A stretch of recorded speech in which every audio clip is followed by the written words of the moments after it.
Hi guys, welcome back to our channel. ఇంకొక వ్లాగ్తో అయితే మేము ముందుకు వచ్చేసిన అన్నమాట. ఇదైతే సాటర్డే రోజు తీసిన వీడియో.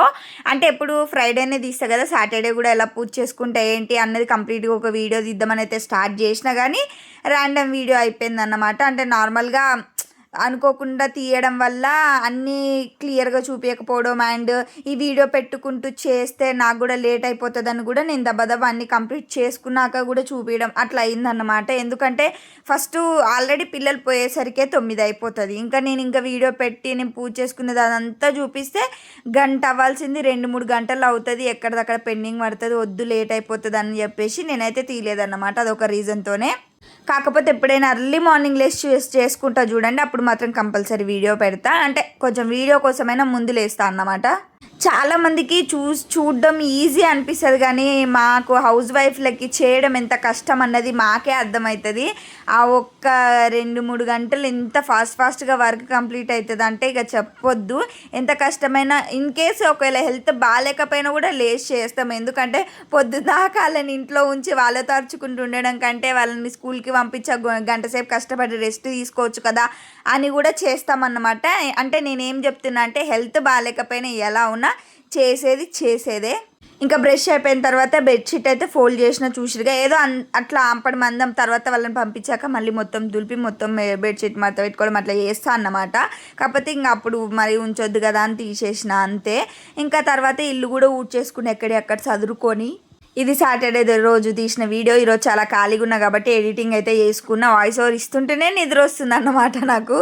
ఇంకా 2 పనులు అయిపోయిన తర్వాత ఛాయ్ అన్నమాట. ఇంకా ఏం తక్క ప్రతి వీడియోలో నీ ఛాయ్ గోలా అనుకోవద్దు. ఇక నాకు రొటీన్ ఉండేది కాబట్టి నేను చూపిస్తున్నా అండి. ఇప్పుడు రొటీన్ లేనిదైతే చూపించలేను కదా, నా లైఫ్ స్టైల్ ఎలా ఉంటుంది అన్నదే నేను చూపించగలుగుతాను. ఇంకా తర్వాత ఆ రోజుకైతే పప్పు చేద్దాం అనుకున్నా, అది కూడా గోంగూర పప్పు. ఇంకా పాలు కొన్నే ఉండే కదా, నాకు అటు పిల్లలకి సరిపోవి, నా టీ మందమే సరిపోతాయి అని చెప్పేసి నేనైతే టీ పెట్టుకుంటున్నా. పైన ఉన్న మీగడైతే తీసి ఒక దాంట్లో స్టోర్ చేస్తున్నా, అప్పుడప్పుడే తీస్తున్నా. ఎందుకంటే నెయ్యి కొంచెం అయిపోవడానికి వచ్చింది, అంటే అయిపోయింది ఆల్మోస్ట్, కానీ ఇక తీస్తున్నా ఎందుకంటే పిల్లల కోసం అన్నమాట. ఇంకా తర్వాత పెసరపప్పుకి అయితే వేసుకుంటున్నా. ఇంకా ఆ రోజు చెప్పానుగా గోంగూర పప్పు అయితే వేసుకుంటున్నా అనమాట. గోంగూర అయితే కొంచెం తీసుకొని కడుక్కొని పక్కకైతే పెట్టేసిన. ఇటు మాకు మేము ఉండేది మొత్తం పల్లెటూరు లాగా ఉంటుంది కాబట్టి అక్కడక్కడ తెలిసిన వాళ్ళందరూ చెట్లు వేసుకోవడం అట్లా చేస్తారు. అదైతే నేను కొన్న గోంగూర కాదు, వేరే వాళ్ళ చెట్టుకుంటే ఏమంటారు తెంపుకొని వచ్చిన అన్నమాట. ఇంకా తర్వాత పప్పు చూసారా, ఎక్కువ అవుతుంది తక్కువ అవుతుంది, ఎక్కువ అవుతుంది తక్కువ అవుతుంది, ఎక్కువ అవుతుంది తక్కువ అవుతుంది అని క్యాలిక్యులేట్ చేసుకుంటా పప్పు పోస్తాను అన్నమాట నేను. అంటే నిజంగా గాయస్, తక్కువ పోసిన రోజేమో మరీ తక్కువ అవుతుంది, ఎక్కువ పోసిన రోజేమో అంటే నార్మల్గా పోసిన రోజేమో మరీ ఎక్కువ అయిపోతుంది. ఈ ప్రాబ్లం ఎంతమంది ఫేస్ చేస్తున్నారో తెలియదు కానీ నేనైతే బాగా ఫేస్ చేస్తాను. అప్పటికి పప్పు అన్నది వేస్ట్ చేసిన మొత్తానికి. ఎందుకంటే ఈరోజు చేసింది నెక్స్ట్ డేకి బాగోదుగా, నాకేమో ఫ్రిడ్జ్లో పెట్టుకొని తినడం అయితే అలవాట్లేదు, తినను నేను అట్లా. ఇక సరేలే అని ఇంకా అట్లా బయట పెడితే ఆయనతో ఖరాబ్ అవుతుంది, ఇంకా అలవాటు చేసుకోవాలి. అట్లా కూడా వేస్ట్ చేసేదానికంటే అట్లా తినడం బెటర్ కదా. ఇంకా పప్పు అయితే వేసుకొని పచ్చిమిరపకాయలే ఓల్ని, కారం కూడా వేయట్లేను. ఇంకా గోంగూర వేసి అప్పటికి అనుకున్నాను, కుక్కర్లో పెట్టేటప్పుడే అనుకున్నా ఎక్కడో తేడా కొడుతుంది, ఈ అవుతుందా కాదా, మొత్తం వాటర్ లీక్ అవుతాయో ఏమో అని. ఎందుకంటే ముందు రోజు మా కుక్కర్ చాలా డిఫరెంట్ అన్నమాట. ముందు రోజు ఏదైనా కుక్ చేసినామంటే నెక్స్ట్ డేకి అది ప్రాపర్గా విజిల్ రావడం చెయ్యదన్నమాట. విజిల్ అనేది ఆగిపోతుంది ఎందుకో, ఇది చాలాసార్లు గమనించిన. ఈసారి కూడా అదే పని అయిందన్నమాట. ముందు రోజే స్వీట్ కార్న్ అన్నది ఉడకబెట్టిన నేను.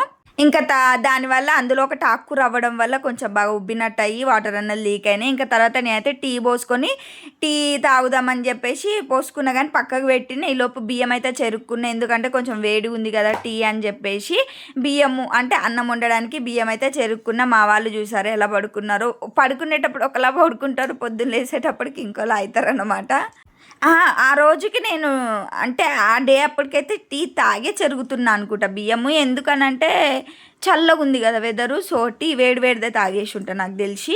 మర్చిపోయాను గైస్, ఏమనుకోవద్దు, ఉన్నది ఉన్నట్టు చెప్తున్నా, మళ్ళీ ఏమనుకోవద్దు. ఇంకా బియ్యం కూడా చెరిగి కడిగి రైస్ కుక్కర్లో అయితే పెట్టేసిన. చూసిరా పప్పు సంగతి అదే అయింది. ఈలోపు మా వాడైతే లేచిండు, మా పాప అయితే ఇంకా లేవలేదు. ఇంకా వాడికైతే బ్రష్ చేపించి స్నానం చేపించేసిన.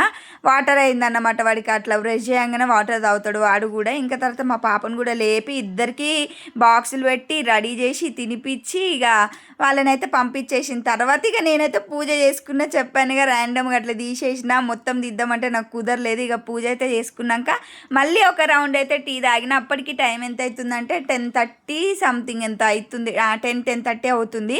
ఇక దబ్బా వాడిని దింపేసి వచ్చిన తర్వాత ఇల్లుడ్చి మళ్ళీ తుడుచుకొని బట్టలన్నీ చదురుకొని గిన్నెలు తోముకొని అన్నీ వేసుకొని ఇక స్నానం చేసి గడప బుదిచ్చి ఇవన్నీ చేసేసరికి 10:30 11 అవుతుంది అనుకుంటా.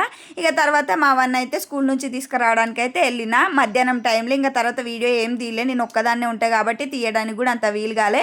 వచ్చేటప్పుడు చూసిరా అసలు ఎంత గాలి వస్తుందో. మా సైడ్ మొత్తం చెప్పిన కదా పల్లెటూరు లాగా ఉంటుంది. ఇంక ఈ రోజుకి డే అయితే ఇట్లా గడిచిందన్నమాట. వీడియో అయితే నచ్చింది అనుకుంటున్నా. ఎప్పుడైనా పూజ వీడియో ఇవన్నీ కొంచెం క్లియర్గా తీసి పెట్టడానికి అయితే ట్రై చేస్తాను. టైం కుదరక ఇలా అయితే తీసిన అన్నమాట. సో వీడియో నచ్చితే తప్పకుండా లైక్ చేయండి, షేర్ చేయండి, సబ్స్క్రైబ్ చేయండి. అండ్ ఎలాంటి వీడియోస్ కావాలో కూడా కమెంట్ చేయండి. ఇంతసేపు చూసినందుకు ప్లీజ్ ఒక లైక్ ఇచ్చి వెళ్ళొచ్చు కదా, అలా వెళ్ళకపోతే బాయ్ బాయ్.